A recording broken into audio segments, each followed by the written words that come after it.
Right. So let's go into the College Dropout, right? Because you produced, like, co-produced so many different songs. I know that you've said in the past that it was like paying dues because, you know, the big name always comes first. And then, like, when you really read like the liner notes, then you see like so and so did the keys and did, you know, the other stuff, you know, Yeah. but you don't always get like that full name co-produced kind of like attention, right? But you Exactly. did I'll Fly Away, Never Let Me Yeah. Down, like you said, New Workout Plan, Slow Jams, Lil Jimmy Skit, right? And Last Call. Um Yeah. for Slow Jams, did you think it was going to be as big as it came out to be? Because not only was it on his album, but it was on Twista's album too. No, I didn't. I know it was a dope song, but that's one of the songs we did for his album that he paid us out of his pocket for. We did that in this hotel room at the W in Westwood, California. Wow. Yeah. And for that whole process when you're working on it and everything, because I know like at that time, like if you watch the documentary right on Netflix, like people just weren't really believing in him. But for you, did you see like that potential in him as a rapper? I did. I thought it was dope. But back then it's just all about hype and if somebody's rocking with you, then they'll put you on. I thought his bars was crazy. Mm-hmm. I was shocked that nobody took him serious. But at that point, it was more of, we want you for this. You know what I mean? We want you for your beats. We don't want to help you get Right. here because you're gonna leave us. Yeah, because at the time it was like from what people say, it was like Dame Dash was the one that really believed in him. Like other people at the labels really didn't believe in him like that. Like, you know, like you said, people wanted him for his beats, not so much for him to be a rapper. Yeah. And I don't know how much, to be honest, I don't know how much uh, proving he had to do to even Dame Dash, because Dame had the power to turn anybody on at that point. So for him to have to Mm-hmm. do it himself and create his own budget and his own buzz and all that still came with a little bit of resistance, you know?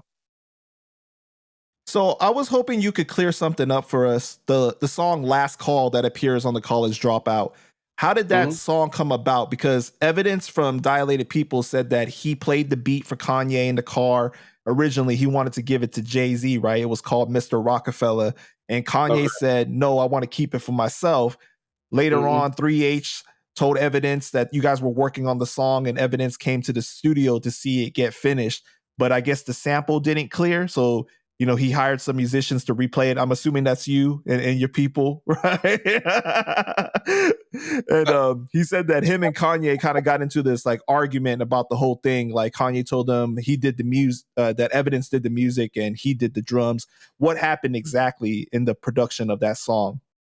I honestly couldn't tell you because I wasn't in on that part. I just know he called us in um, one night, like to really close the album out. It was a deadline.